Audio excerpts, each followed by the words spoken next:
Yorana et Maïva, enfants de la lumière et de l'espérance, soyez bénis, chers frères et sœurs en Christ. Recevez les salutations fraternelles de la direction du Centre de mission et de toute la communauté du Christ de Polynésie. Un immense merci pour votre présence fidèle à cette émission. C'est toujours une joie de partager ce moment spirituel avec vous. Sans plus attendre, je vous invite à découvrir nos tableaux spirituels préparés avec cœur pour nourrir votre foi et fortifier votre espérance. Que ce moment soit pour vous une source de paix, d'inspiration et de communion en Christ. Belle émission à tous.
As-tu déjà ressenti en regardant les montagnes de nos îles comme une présence qui te pousse à continuer même quand tout est difficile? Oui, comme un souffle ancien, Tout à une fait. force invisible.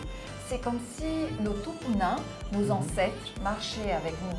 Pourquoi tu me demandes ça? Eh bien, tu vois, parce que c'est exactement ce que l'auteur de la lettre aux Hébreux essaye de nous transmettre. Ce n'est pas une simple lettre, hein. C'est un chant de foi, un cri d'encouragement pour ceux qui luttent. Un chant pour les cœurs fatigués, Oui. pour ceux qui veulent abandonner. Aussi, eh bien, tu vois, pour toutes ces personnes et pour nous aussi, hein, eh bien, Paul nous rappelle que nous ne sommes pas seuls. Il y a une nuée de témoins qui nous entourent, une foule invisible qui croit encore en nous.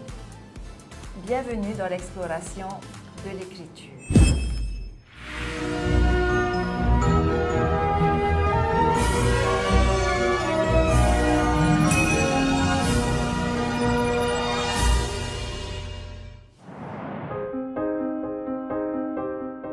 Mais qui sont ces témoins? Des esprits? Des anges? Pas du tout. Ce sont des femmes et des hommes bien réels, de chair et de foi. Par exemple, comme Moïse, Rahab, Gédéon, David. Ce sont des gens qui ont tout risqué parce qu'ils faisaient confiance à Dieu, même sans voir le résultat. Et ce n'étaient pas des super-héros. Ils ont douté, ils ont eu peur. Mais, tu vois, Lily, Oui. ils ont avancé. Tu peux me donner un exemple concret? J'ai besoin d'imaginer. Ok, alors, imagine un peu Moïse. D'accord? Le peuple d'Israël était acculé devant la mer Rouge. Derrière, l'armée de Pharaon qui arrive en furie. Pas d'issue. Et pourtant, Moïse lève le bâton et chla, la mer s'ouvre. Par la foi, il traverse. Pas sur un pont, pas en bateau, mais sur le sable encore humide du fond de la mer. Et c'est par la foi qu'ils n'ont pas reculé. Et nous aussi. Parfois, on est là, bloqué entre deux dangers, sans voir la sortie. Mais Dieu peut ouvrir un chemin là où il n'y a que de l'eau ou du désespoir. Exactement. Et un autre exemple fort, c'est celui de Rahab, une femme qu'on aurait facilement rejetée, hein, une prostituée, une étrangère. Et pourtant, elle croit au Dieu d'Israël. Elle cache les espions. Elle les protège au péril de sa vie. Et Dieu la sauve par la foi. Elle rejoint même l'histoire du Messie, Jésus lui-même. Tu t'imagines, Bibi? Oui, tu veux dire que même nos erreurs, nos étiquettes, notre passé ne nous exclut pas de cette nuée de témoins? Non, pas du tout. Tu vois, Lily, dans la logique de Dieu, ce ne sont pas nos titres, notre statut, ni même nos échecs qui comptent. Non, mais c'est notre foi, notre confiance active. Et c'est ce qui rend ce texte si fort. Il parle aussi de femmes et d'hommes anonymes qui ont été persécutés, torturés, tués, sans jamais renier leur foi. Comme les jeunes frères dans le livre de Maccabée, tu sais, Oui. ceux qui ont préféré mourir plutôt que de manger ce qu'ils croyaient impur. Des jeunes, leur mère les regarde un à un mourir sans fléchir. Elle aussi, une héroïne du silence. Oui, tout à fait. Ce sont des martyrs juifs, des modèles qui ont nourri la foi des premiers chrétiens parce qu'ils ont vu plus loin que la souffrance présente. Ils croyaient en un avenir invisible, mais certain. Et ça me parle. Parce qu'ici aussi, on connaît le courage des mamans, des papas qui tiennent debout pour leurs enfants, pour la foi, pour la justice. Même sans reconnaissance, même dans la douleur. Oui, et eux aussi sont dans la nuée. Ils font partie de cette grande chaîne de foi qui nous pousse à ne pas abandonner. Merci Benoît pour cette exploration. Je t'en prie. Et maintenant, je vous invite à retrouver notre messager du jour et nous nous retrouverons tout de suite après pour la conclusion.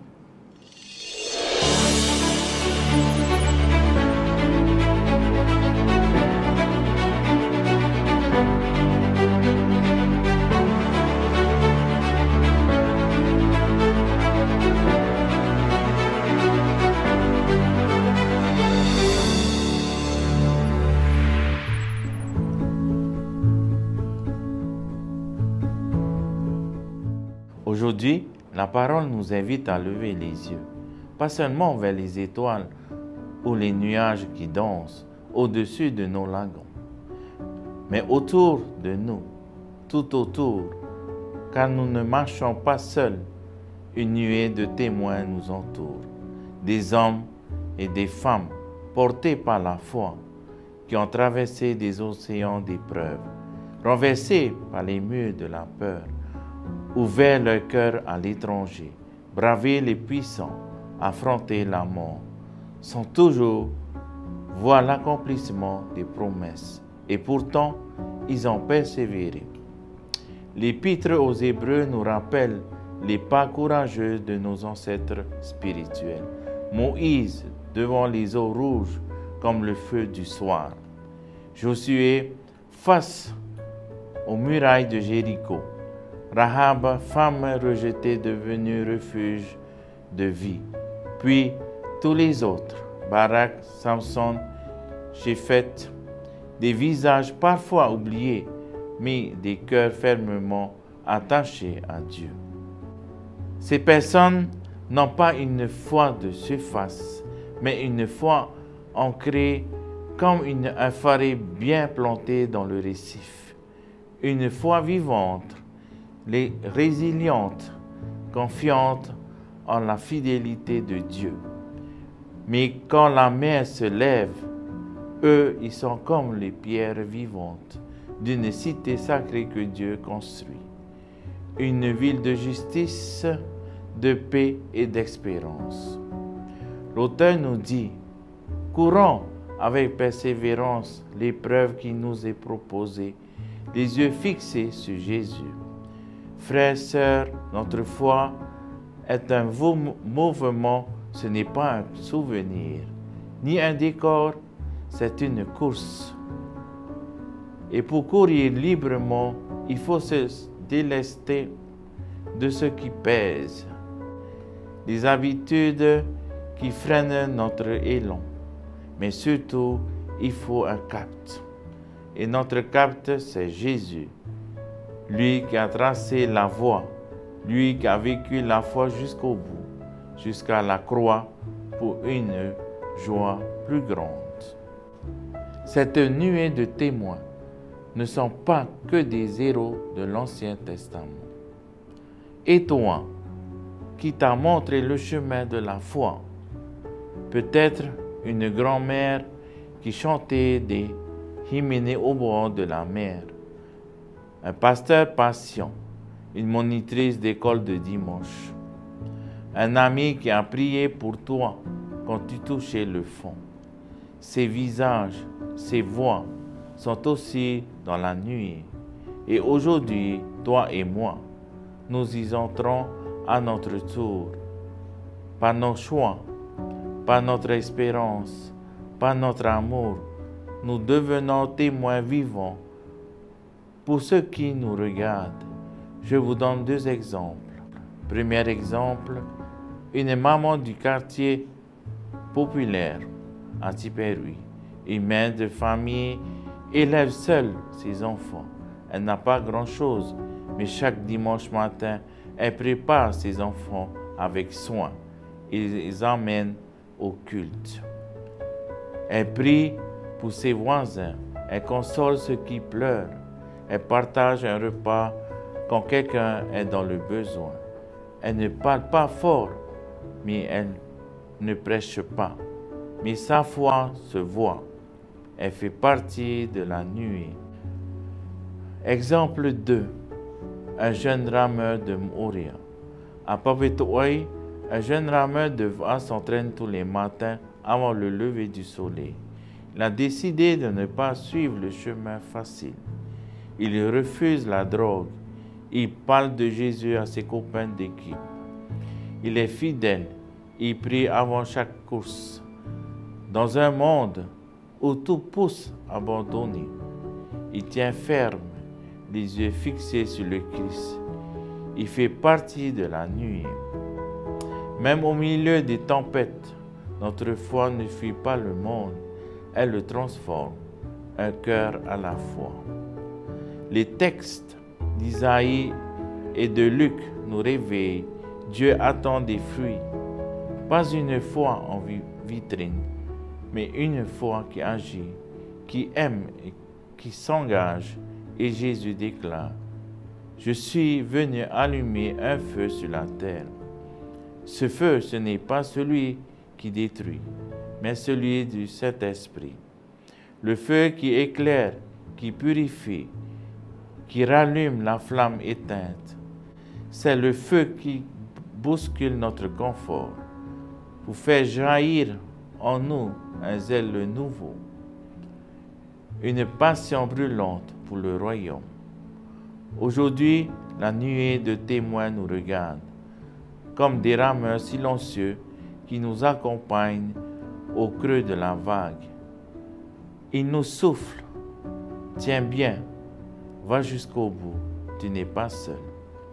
Et surtout, garde les yeux sur Jésus, car lui aussi est là. Il a souffert et il a tenu. Il a vécu et maintenant il marche à côté de toi, à chaque pas de ta course.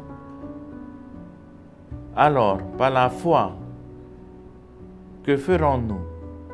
Par la foi, dirons-nous non à la justice? Par la foi, accueillerons-nous à l'étranger? Par la foi, construisons-nous une communauté d'espérance? Par la foi, avancerons-nous vers la cité que Dieu prépare? Oui, par la foi, nous courons, entourés, portés, inspirés par une nuée d'amour. Et par la foi, nous devenons à notre tour lumière pour ce monde. Amen.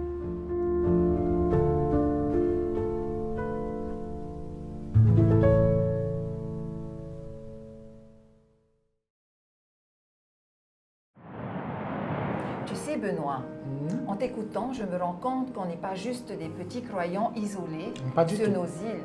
On fait partie d'une famille immense qui traverse le temps et l'histoire. Tout à fait. Une famille de foi, un peuple en marche. Et ce texte d'Hébreu, c'est comme un cri d'encouragement qui traverse les siècles pour nous atteindre aujourd'hui. Il nous dit, ne lâche pas, tu n'es pas seul, continue la course car tu peux y arriver. Mais pourquoi c'est si important pour nous, là, aujourd'hui, dans nos églises? Alors, parce qu'on vit une époque d'essoufflement. Beaucoup se sentent découragés. Il y a des divisions, des abandons, des blessures dans les familles, dans les communautés aussi. Certains regardent en arrière avec nostalgie. Avant, ce avant-là. Avant, l'église était pleine. Avant, les jeunes étaient engagés.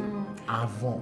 Oui, et on risque de s'accrocher seulement au passé, comme si le meilleur était déjà derrière nous. Oui, mais la nuée de témoins nous rappelle que l'avenir est encore ouvert, que le Christ est devant nous, pas seulement derrière.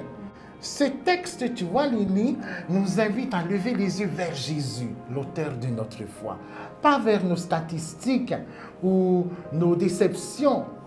Alors, on ne court pas pour avoir du succès, non, mais parce qu'on a confiance, tout à fait. Même si on ne voit pas encore la promesse accomplie.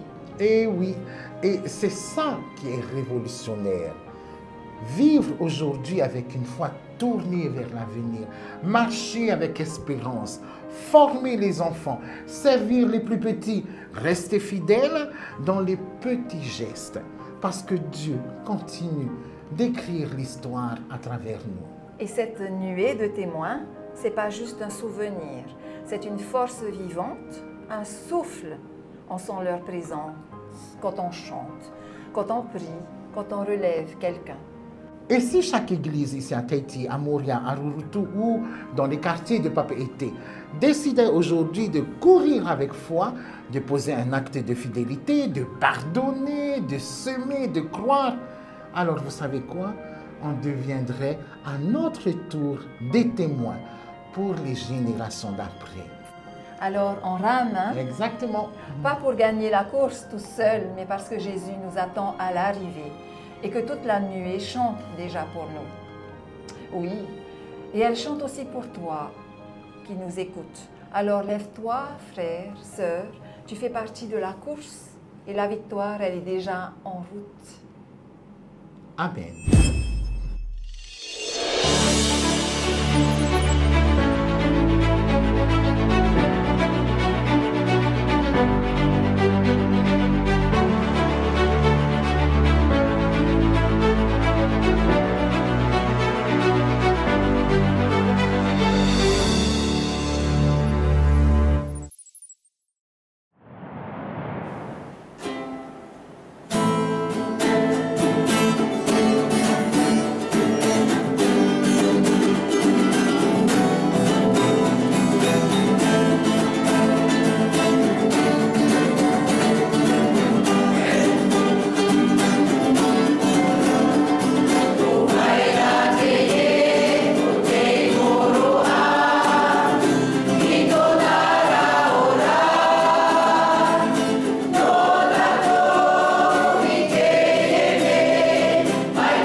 Breathe.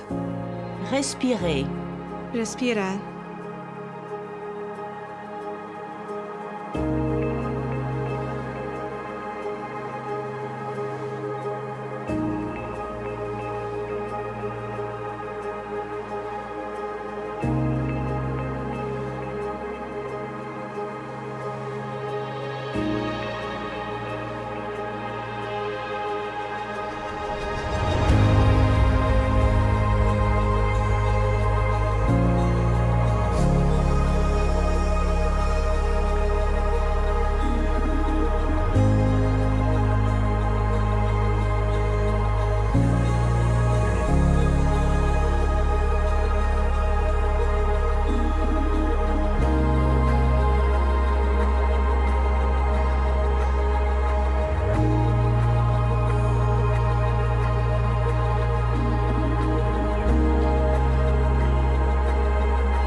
Choisissez l'espoir.